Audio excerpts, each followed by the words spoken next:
Hello, അപ്പോൾ ഇന്ന് നമ്മൾ ഇൻഡിപെൻഡൻസ് ഡേക്ക് ഹാങ് ചെയ്യാൻ പറ്റുന്ന ഒരു അടിപൊളിയായിട്ടുള്ള ഫ്ലവർ പോലെ ഇരിക്കുന്ന ഇതാണ് ഉണ്ടാക്കാൻ പോകുന്നത്.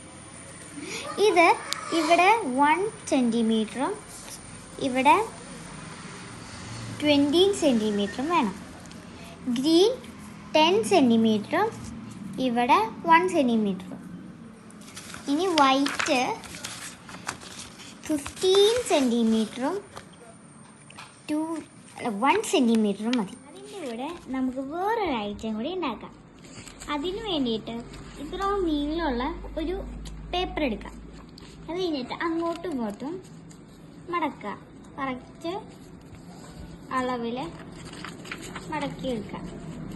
നമുക്ക് വേണമെങ്കിൽ 1 സെൻറ്റിമീറ്ററിൽ ഈ 2 സെൻറ്റിമീറ്ററിലൊക്കെ ഇങ്ങനെ മടക്കിയെടുക്കാം. അത് കഴിഞ്ഞ് നമ്മുടെ ഈ ഒരു പേപ്പർ നമുക്ക് ഇതുപോലെ റൗണ്ട് ഷേപ്പിൽ ആക്കിയെടുക്കണം.